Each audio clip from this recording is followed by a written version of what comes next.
Hello, and welcome to Studio Geek. Hi. Including Cody in the back in the dark. Should we shine a light on you?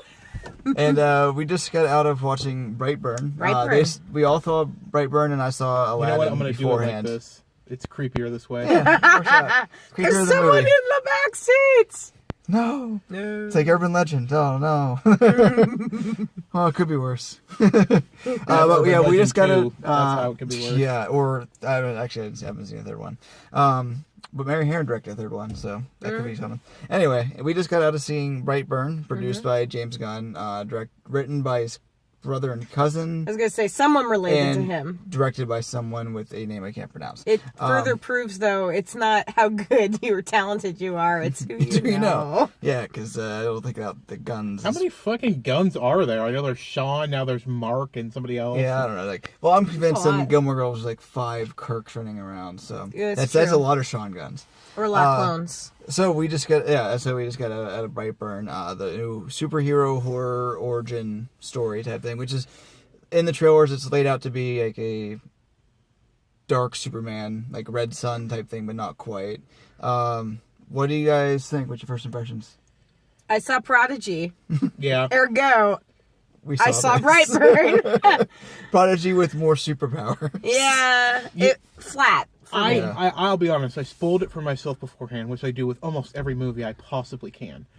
And I was reading it out, and I'm like, this sounds like the fucking Prodigy. Yeah. But I'm like, you know what? I spoiled Endgame, and I didn't think I was going to like parts of it, and it worked.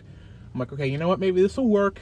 You know, not sometimes a written summary doesn't exactly translate it well. No, this is just a fucking Prodigy, except he's got superpowers. Yeah, I didn't think it really worked. I was really underwhelmed. It was ultimately. flat. It was very flat. There's ideas there, but it kind of leans on like it's a dark superpower. That's really it, more than anything else. And especially people who want a dark Superman story, you can go to the comics. I think there's even a few like shows, like animated stuff that have done it better, especially the Injustice comics. So Which I haven't read or seen, so I don't know that source. The best part for me was the surprise Rooker. Yeah. Surprise Rooker. Yeah. Yeah, there's a little cameo in it that almost made we always need more Rooker. Well, and again, that the little end bit was the part I actually found to be the most compelling, and I wish we'd gotten more of. Are we spoiling or are we not spoiling? Well, look, I'm saying to anyone who's watching this, the trailer spoiled the entire movie. That is true. I felt that when you're watching trailers, thinking, all right, we're gonna but no, as we were watching it, we realized we are getting into the entirety of the film. Maybe he's leaving like 2 of the deaths not in the trailer, but you can guess those 2 otherwise. So yeah, we're gonna go in spoilers. Might as well, because we're if you've seen Prodigy again, we just spoiled that. You've seen Brightburn, and if you're on the fence and you saw our initial reaction of like no, you're probably like, yeah, I'll just watch the spoiler review and I'll actually watch the movie, which is probably a better source of doing things. I would say don't pay money for this. Wait till it's streaming. Personally, I don't think it's not bad. It's just not great. It has some really cool ideas, but everything's underdeveloped. Characters are underdeveloped. The journey, for Brandon, who's our little stand-in for Clark Kent, I guess. Yeah, it's kind of, it just jumps. Like, yeah. He's like, I don't think it does a good job of trying to like balance, like, is he a good kid with like evil whatever? Because we don't know where he's from at all. No, there's nothing no about background that. There isn't like the Marlon Brando type character telling him who he is. There's just a big hunk of metal. Yeah, which apparently can hurt him, which sets up something that doesn't really follow through on. And also chants. It chants. It's like it's sending out funny chanting. Like, and that's like he gets his chance. He turns red, and then he's like, but they don't really see him like struggling with it. Like he always feels like right after that moment, he's always just the bad guy who's almost good until like the mom says like, I want to be Elizabeth Banks says, you're a good kid. Say, I want to be good. I felt that I didn't feel that like it'd been more compelling for him to do that, or more compelling for Elizabeth Banks to like see, oh, my kid is turning evil. Lean into it. Lean into it, or fight it, or in some way like, where do I do it? Do I love my kid and support him and try and fix him, or do I but she comes into everything too late to figure out to make it compelling at all. We're like 5 steps ahead of everyone else in the movie. Well, and there was a really interesting scene, I think, the scene with the aunt, and his aunt is also the school counselor, after he broke a girl's hand, where he says something where he's like, no, I'm okay with it because I've realized I'm superior to everyone. And I wish they'd kind of gone more into that, like, how, you know, if he's really feeling that way, how did we get there? How did we get from, because that's something I could totally believe a teenage boy being influenced into with the proper something. They needed the Marlon Brando, like, you are from a superior race and you are here to dominate the world. Yeah, and we needed the foil to his good parents. We needed the Kents and the bad guy. The bad guy. We needed something out. Yeah. There was a big piece missing, and I think you said that it needed a few more drafts. Yeah, like someone to look at and say, oh, it's okay. Yeah. Oh, no, I think it's an issue of, I really think that they think they've got a hit here. And I think that they held off on parts of this, too, to kind of, like, sequel bait it to a point. Because it felt like there were a lot of stuff that never got followed up on it. And it might be that it was just badly written. But it's, like, stuff that's, like, you know, his love interest never gets followed up on. His aunt drops out of the movie. Yeah. You know, and there's a big point at the, you know, he doesn't know his origins. And there's a point at the end where, I mean, you know, if you've seen the trailer, the plane crashes at the end. Mm-hmm. Well, his fucking spaceship's in the barn. Did he move that? Because the FBI's there. Well, but also, like, he goes through the trouble of doing the plane crash, but then there's a mysterious figure just hovering over Brightburn, and it's destroying cool, office buildings, and it's so, like, going into other places. I thought he was going to come in and kill Rooker at the end. Yeah, but I'm like, he obviously gives zero fucks about anyone knowing who he is, so why did he even bother trying to cover it up? Well, they started like calling him Brightburn, but he says it's a figure. I don't know. But I thought this is like the first act of, like, say, yeah, we talk about this is evil Superman, but like every Superman origin story, the zillion of them that we got, this is Act 1, maybe even 12 minutes of the movie, with everything coming after. But making 94 minutes out of this and then leaving off the sequel, not, but like Act 2 and 3. Interesting bits. Yeah, when he's maybe more of an adult trying to figure out where he's at. But I liked him being a kid. Yeah. I actually liked that, and I liked that they had him at the age he did, because any younger, and it would have been too, like, Damien-y, and any older, and it would have been a different kind of creepy, particularly the interactions with the girl. There was something about that, one, again, the whole idea of puberty. He's on that and still being like, you know, you're still a child, but you're also not. I think they could have played more with that, but it was so underdeveloped, and the horror for me felt so forced. It didn't fit the tone of anything. It just came kind of out of nowhere. A lot of the moments, especially as we were talking about this, felt really tacked on. It's like, you could have deleted all the gore in that and still had a compelling movie. It's like, they're like, okay, well, let's show a dude's jaw coming off. And this coming as 3 horror nuts who love gore films. Yeah. It was almost gratuitous, but also it was practical, which is cool. Honestly, there's a scene in Injustice, the game, which is better done with the whole, you know, he uses his heat vision to melt his dad's face. Well, like actually, you do. At one point in Injustice, he grabs Shazam, who is still a kid in this universe, by his mouth, and, like, you just see Superman just melt his through his head, but you don't actually see it. You just see you just hear it, and then he drops to the floor. And I thought that was a way more effective use of that, because it makes you, like, use your mind a little bit more.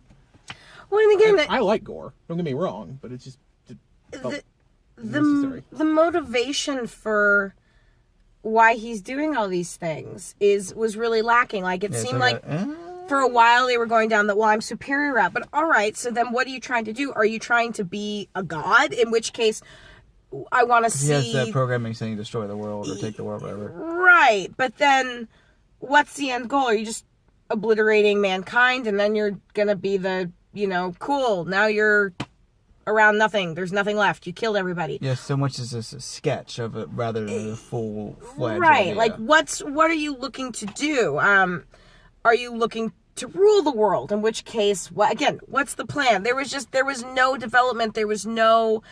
It's like they were sitting around drunk one night and said, you know, it'd be cool if we did like an evil Superman as a 12-year-old. That's so cool. Call James and get him the funding. Yeah. And James calls back like, I got $10 million from you. Exactly. Yeah, here you go. Here's the remnants from my last one that I didn't need to use. I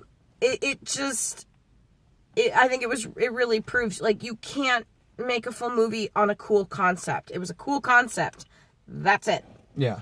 It was. I think if this was like a short, it would have been so much stronger. Yeah. Or a feature with another script left. Like, it's 95 minutes, but it feels like it's missing something. Like, but it also feels too long. Yeah, it's weird in both those cases. Yeah. Where, like, if they added in the stuff that was missing, it felt the right length. Yeah. In this case, what we have here is a stretched out thing, so that's where we get that. I was surprised if when I came into the movies today, I expected to really dislike Aladdin or really like this, and it came the reverse. Or I didn't love Aladdin, but I didn't dislike it either. You had to sit through another one again. Which would it be? Probably Aladdin. Well, all right, there you go. Yeah, it's weird. It's like, and then like this is a quick note on Aladdin to anyone who might be watching. Like, Aladdin's fine. It's really tonally all over the place. A Disney live-action movie, totally all over the place. What? When it's trying to be, or I guess it's production quality or feel or whatever, is all over. Like, when it's being its own thing, it works really well. And when it fleshes out all the characters and has them all their moments, it works. But when it's like doing the songs from the first movie or doing exact scenes from the first movies, when it's like, oh, this is the familiar thing I remember watching before, that's where it kind of like falls and everyone's stilted and the colors are weird. Like, there's so much bad green screen in Aladdin. But when like Jasmine gets more character development, when she has more agency with her and her best friend and even Genie and Jafar, that's where it works. It's almost movie that leans too much on that the is animated crutch or what you expect.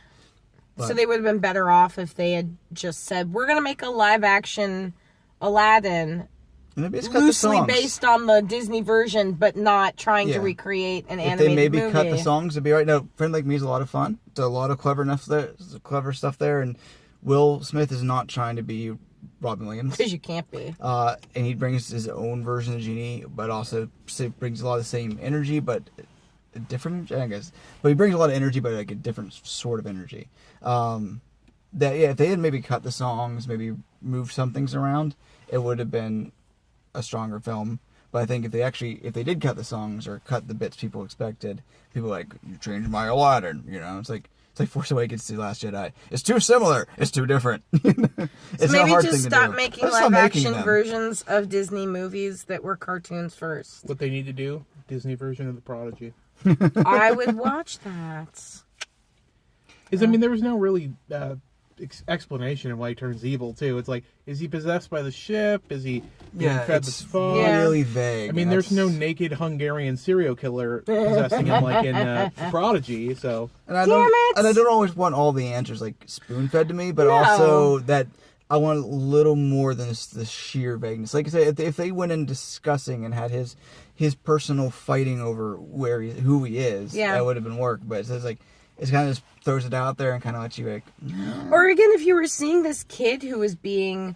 Like, they play a little with the idea that he's getting bullied, but not so much... Kind of drop yeah, so I'm like, all right, if you show that this is a kid who's always felt like an outsider, who's always felt picked on, who's always been bullied, and suddenly he's given these pieces of power, then again, I would at least buy that a 12-year-old boy would suddenly realize, I have power. I'm better than you. Yeah. I'm going to use this power to punish the people who have been like this to me. And again, that I would have bought. Like punishing, actually, they're in there's two bullying scenes. But in the first bullying scene, I'm like, is he going to kill these kids later on? Are we going to get some like kid evisceration. Yeah. And knowing James Gunn, I wouldn't be surprised. Right. You know? And I'd be fine with it. I was told it was a gory, hard R movie. Like, okay, we are going to kill some kids. Like, when he shows up in the girl's bedroom that he has a crush on, or does have a crush on, I don't know. I thought he was about to, like, rip her guts out. I thought that was going to go in a real dark place, and I was glad they didn't go into. Around the same time that Elizabeth Banks is, it's right after she finds his pornish material that becomes, guts being ripped out. Then, like, a scene later, he's in this girl's bedroom. It's like... But then again, that was another thing I didn't... It's like, he comes and kind of weirdly apologizes for hurting her. And then kills her mom. Like you do.